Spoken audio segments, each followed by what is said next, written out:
What's up, everybody, and welcome back to another video. And also welcome back, to another episode of Once a Nomad, Always a Nomad. On today's episode, we're going to be having David Nuñez, someone who was, a player that ended up, doing his own thing when he finished playing and coming back actually to coach for Nomads as well. So I would say he's literally, a definition of once a Nomad, always a Nomad.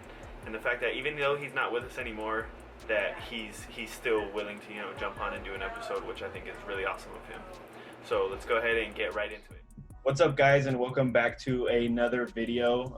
As you can see, we're here with David, and just go ahead, David, introduce yourself to the people. So my name is David Nuñez. I've been a Nomad for quite a few years. I started playing there for a minute. I coached there for a few years in club and DA. Yeah. So, as David said, he was with us for a long time. As you guys saw in the beginning intro with the pictures that I put up. But yeah, David. So let's just get into like pre-Nomad. So like, where did it all start for you? So starting off with soccer, like everyone else does, unless you're an Armstrong, you start off at Nomads. I started AYSO in 2 years. Then the local club team there was Bonita Rebels, so started playing there. I played there 1 year, and I remember playing a tournament.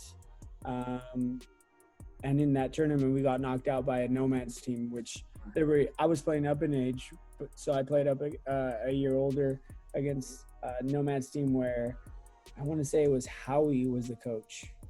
Yeah. Howie was the coach, and it was Kichi. I remember player Kichi, Avi, Ryan. The Farfans were younger. Really? But it was a good team, and they left a good impression in me, and I just wanted to join the next season. Once the season ended, went to tryouts, and that's when it happened. I believe U12 was my first year at Nomads. Yeah, so it's kind of like a match made in heaven kind of thing for you. You're playing with Rebels, and obviously you see like it's just, I mean, at least you'll hear a lot of other guys talk about it. It's just, I think, the quality that they've seen before they came to Nomads within the club, and just wanting to be a part of that. Yep. Yeah. Again, Rebels was a good team, and I was playing up in age, up a year. So I was U11 playing U12s already. Tried out for Nomads. That Nomads team was stacked. I didn't make that team, but I ended up making the Nomads team my year. So I didn't get to play up a year, but I was happy with the team that I was stacked with because it was a good team as well. Well, the first few years weren't the best. Maybe year and a half weren't the best. Tony Parker was my coach, great coach. And we rebuilt that team. I don't know if you remember, your dad had it for a minute. Yeah. And then it was a stacked team. Solid team. I mean, Jason Lee, Alex Yoshinaga, those guys. Anthony Petrus, Hector Mendoza, Jose Alvarado. We had Maurice Adu that played with us for a minute. We had Greg Dolby, All-American, played at MLS, Ryan Guy. We had a bunch of players. Quality team. I remember just growing up playing in the younger teams, it was like, you guys and Avi and the twins and them, those were the teams that we used to look up to and be like, I'm like, these are the guys that we want to be like, with all the state cups and all the tournament wins, Nomad Thanksgiving tournaments and stuff like that. It was just awesome to watch you guys when you guys were really like in your prime. Yeah. So as far as like, when you first joined Nomads, what was that like for you? Bunch of jitteriness, nervousness going into the tryouts. It was a big thing. I was fairly new to soccer and not fairly new. I had played already a few years, but it was like jumping into the big leagues. Like, oh, you're going to play with the big dogs now. The tryouts alone, it's just like, at that time we had Allen Field. Tryouts were there and just scrimmaging. It was just a scrimmage. You play against your own age group, and you get picked to the side that you're making it for the next round, next round. And just that I still remember that day. I had tried out for this little indoor thing that they were gonna take players to Europe and whatnot.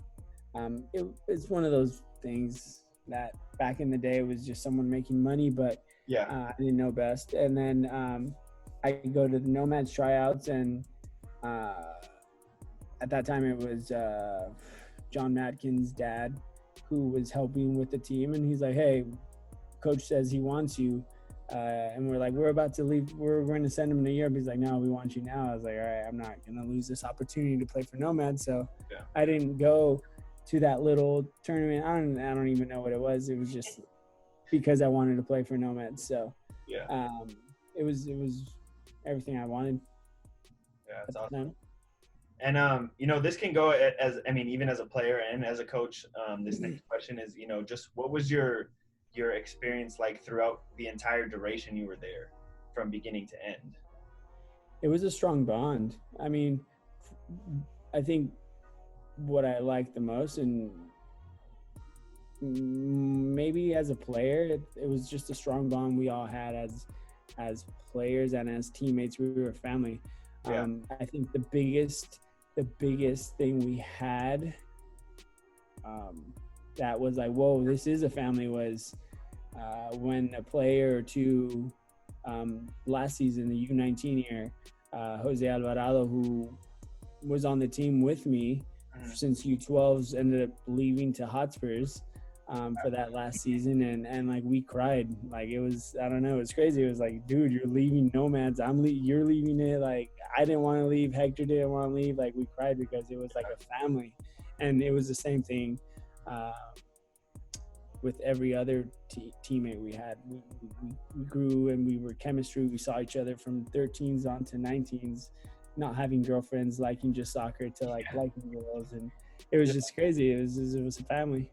You guys all developed together. It was kind of, and I think that was one thing we had with our teams right around that time, especially like going, the couple teams above you and the team below you, is that we kept pretty much the same exact teams for a solid like 5-6 consecutive years. And it was kind of, we were very dominant as a club in that time period. So just I like that a lot. It's a very good answer, and obviously I can concur with that, because I grew up as like 4 or 5 teams below you, watching all this happen. So as far as accomplishments within the club, again, this can go for as a player and as a coach, what was your biggest accomplishment during your time at Nomads? I think it was our U19 year, our last year. I mean, we had always we had already won state cup national, because there's state cup and then state cup and then state cup nationals. State cup, that nationals, that takes you on to regionals and takes you on to nationals. We had already done that. We had already won state. We had already won regionals. We never got to win nationals. That was a tournament we never got to win. Our U19 year, we lost in the semifinals at nationals. So one state, one regionals, lost it in nationals. And that was the last year where it's like, we all, again, that was the family. It was the family. It was our last year. We knew there was no next year. Oh, next year, we'll see you guys next year after high school, or right before high school season, after high school. It was the last year. So we played against teams that had freaking Ryan Guy. He left us to go and play in Hawaii, and Greg Dalby and freaking all kinds of other players, Murray Sadu, Marvell Wynn. We played all those MLS stacked player teams, and it was just a family that came together to win it. And I mean, just to win it and make it all the way to nationals. So that was probably most memorable. Is that what that one? I mean, there's so many. There's that. There's being in England, playing against, beating Liverpool, playing against Leeds, playing against Blackburn, playing against, we were the Americans. That autographs after the game. We were the last group, by the way. That went there.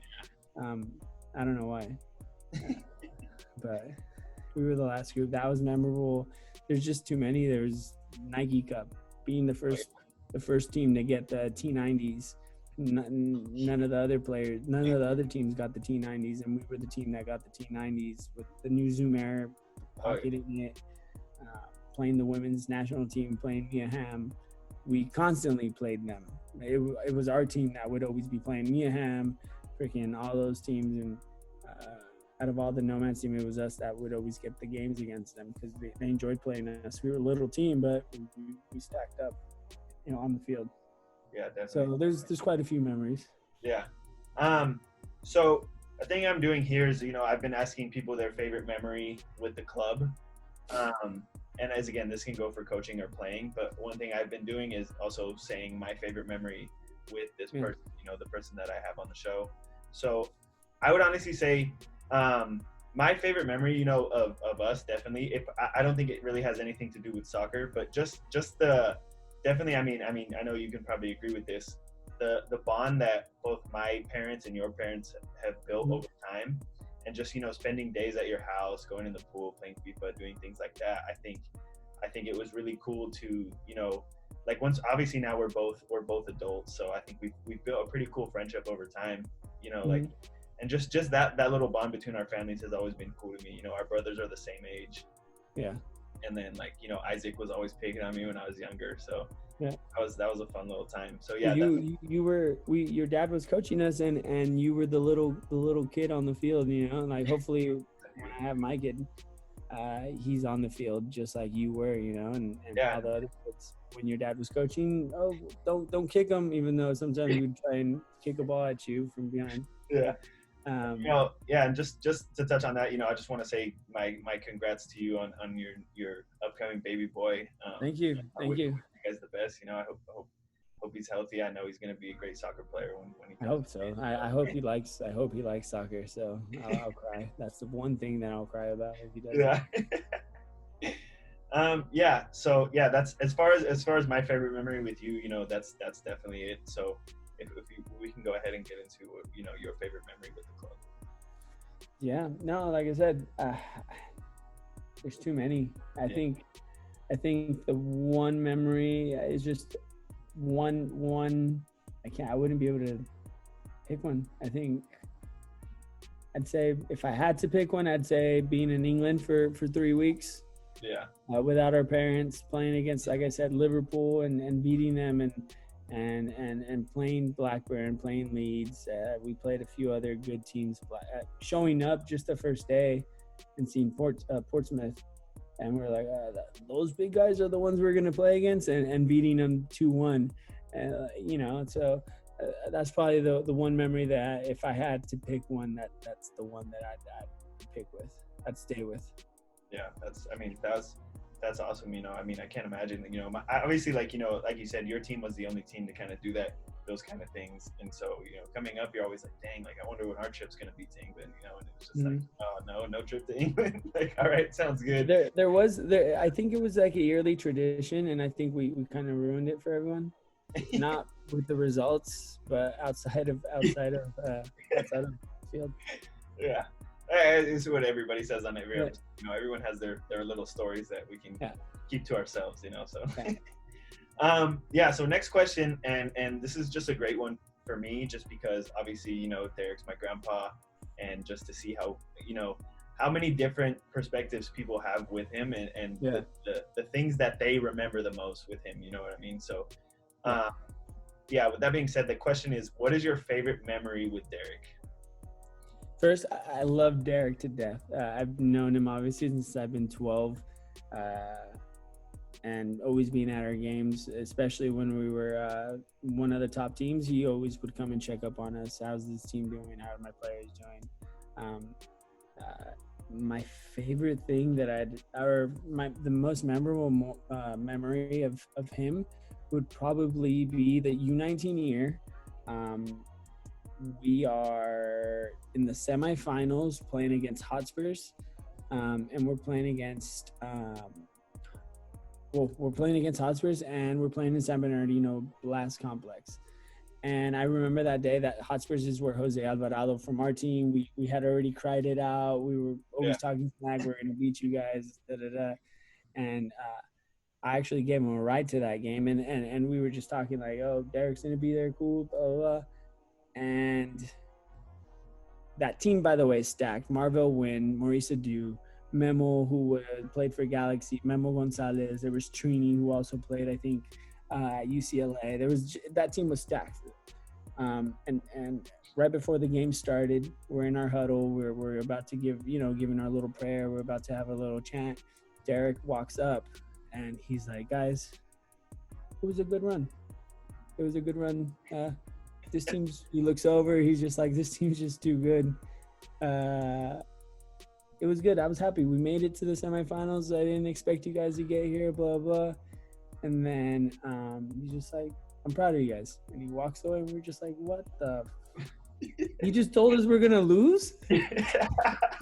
It got us mad. Yeah. It got us mad because we're like, what the fuck? Like, he just told us we're going to, like, cool. Like, so we went on to win 2-0.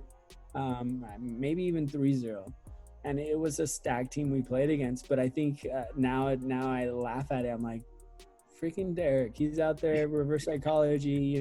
Told him like, this team's just too good to mess with us, to kind of motivate us in a different type of way. Not telling us you can do it, blah blah blah. And then if you're scared, you're just telling someone like, oh, you can do it. And sometimes people don't believe that. Yeah, exactly. But he came out and told us what some of us maybe thought, and it made us mad in a way to motivate us to, like, you know what? Forget that. We're going to come out and crush this team. And yeah, it worked. We beat them 3-1 or 3-0. Yeah. I mean, but they were in shock.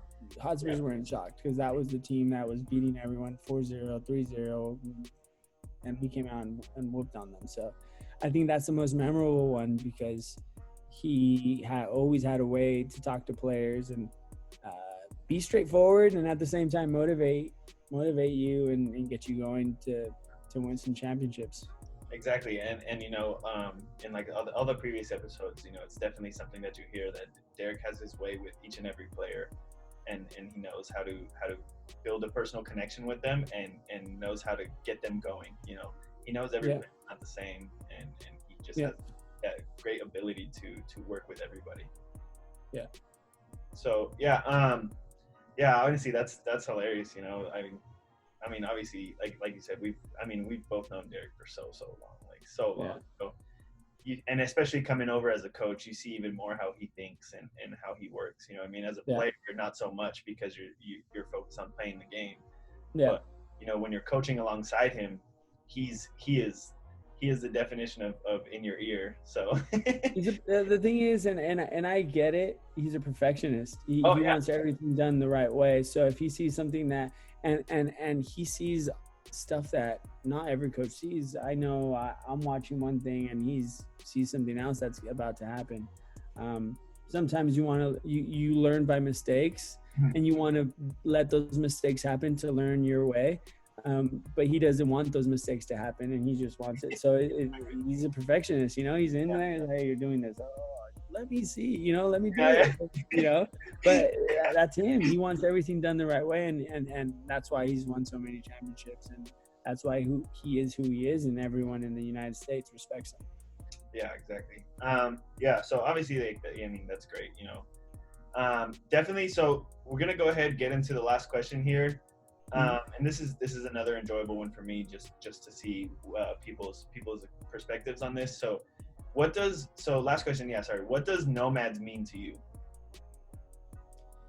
I mean, I know now that I'm not coaching there, some people may think that it doesn't mean anything to me, but it does. I think I'm always going to be a Nomad, whether I coach there or not. Mm-hmm. I never want to see Nomads go. I always want that. I'm always going to want to be able to, at least if I can't play against them or coach against them, I want to see that they're around, and that it's a family. It's a legacy that, that's been around since before me, and it's been going on since, and everyone knows who Nomads are in the United States if it's about soccer, and they know Derek, and to me it's just a big family. And again, everyone who's there now it's family. It's Derek, it's David, it's Danny, it's you, it's Jason. It's always been a family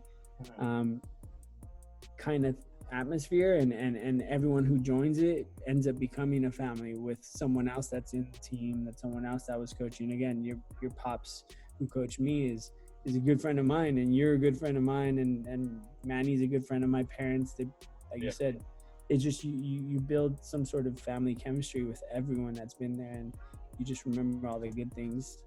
There's a lot of bad things that I remember as well, and the losing the games and this and that, but there's just a lot of good things that I'll never forget, and it was just a big family. Yeah, definitely. And like you said, I mean, it's just, I mean, even now, you know, like even when I sent you a message to ask you to come on here, you know, it was like, you know, I know Nomads isn't really like you know, you're not really coaching there anymore, but would you be down? And you know, right away you said, you know, I'm always a Nomad. Like I'm always a Nomad. I always love the club. So I think that just builds more on your point, saying, you know, it's just something that sticks with you forever. It's something that you can hold on to forever. So yeah, man. So yeah, I mean, honestly, I really appreciate you coming on, man. This was really awesome. It's good to, you know, catch up with you, because we don't talk like this very often, you know. Usually just DMs. Yeah, exactly. On pics and stories.